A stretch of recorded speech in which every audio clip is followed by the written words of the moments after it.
On a essayé de se dire, on va prendre des médias qui sont des leaders dans leur secteur et puis on va essayer de ne pas trop en faire. Donc il y a eu le JDD qui est sorti le dimanche, qui était un petit peu le lancement de la campagne média. Il y a eu une volonté aussi, et ça moi j'y tenais beaucoup, et Jérôme était d'accord, de faire une grande interview dans Ouest France, puisqu'il est breton. On sait que beaucoup de Bretons sont derrière lui, on sait qu'il est très attaché à ses racines bretonnes, que sa famille est encore installée dans cette région.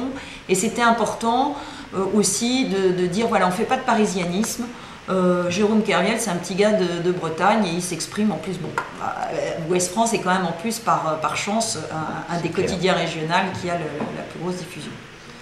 Voilà, alors après il y a eu les télés, on a décidé ensemble de dire un plateau de 20 h, si tu te sens prêt, on y va. Voilà, donc plateau de France 2, et puis après France Info, radio. Si Jérôme a voulu parler aussi, il a voulu lancer un appel à témoins.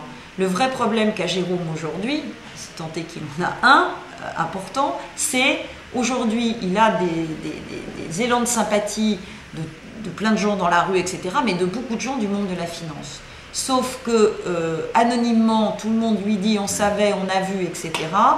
Mais pour l'instant, personne n'a choisi de parler. Donc la manière aussi, cette envie de parler dans les médias, c'était de se dire, je vais essayer de voir s'il n'y a pas quelqu'un qui aura le courage, parce qu'il a quitté le monde de la finance, parce que ceci, parce que... Donc, voilà.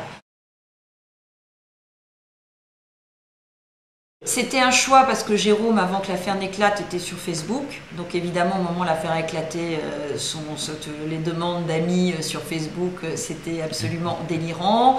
Les filles, les t-shirts, les trucs, I love Jérôme Kerviel.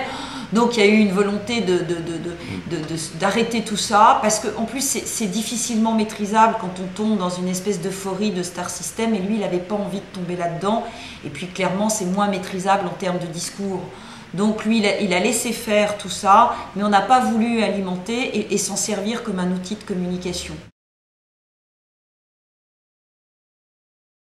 Je pense que d'abord il y avait un besoin pour Jérôme, il l'a dit, c'était de dire voilà, j'ai le sentiment que l'instruction n'a pas été menée au bout, il s'est battu avec ses avocats pour essayer que l'instruction ne soit pas clôturée, il avait le sentiment qu'il n'avait pas tout dit, il avait le sentiment qu'il y avait des choses qu'on n'avait pas comprises ou entendues, et il a voulu sortir ce livre, ça a été décidé avec Maître Messner, son avocat, donc on a pesé le pour et le contre, pour se dire est-ce que c'est gênant ou pas gênant de sortir ce livre. Le choix était on y va, et Jérôme est un fonceur, voilà, il est jeune, il a envie de défendre son honneur, sa peau, et de donner la vérité qu'il considère effectivement ne pas avoir été entendue. Voilà. Il y a encore beaucoup de choses qui n'ont pas été dites, évidemment, et c'est quand même son avocat qui tirera les ficelles et qui exposera la stratégie de défense, et la stratégie de défense de Jérôme Kerviel n'est pas dans les journaux, n'est pas dans les médias.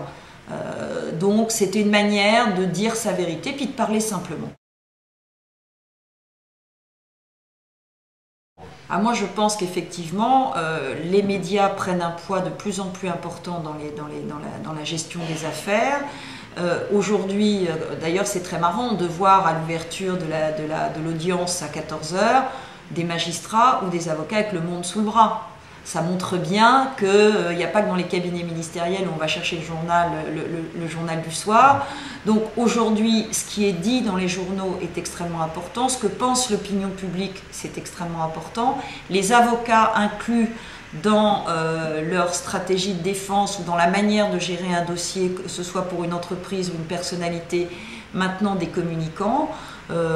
Sur l'aspect judiciaire pur, comme sur des personnes comme Jérôme, on n'est pas beaucoup sur la place de Paris à faire ce genre de proposer ce genre de compétences, mais c'est quelque chose auquel les entreprises ou les personnes pensent de plus en plus. Moi j'ai de plus en plus de gens, voire de cabinets d'avocats qui m'appellent pour me proposer de travailler pour eux, pour gérer l'image d'une entreprise ou d'une personne. Parce qu'aujourd'hui, à l'occasion d'un procès, on peut mettre à mal l'image d'une société, soit parce que la société est mise en cause, ou soit parce que c'est une personne.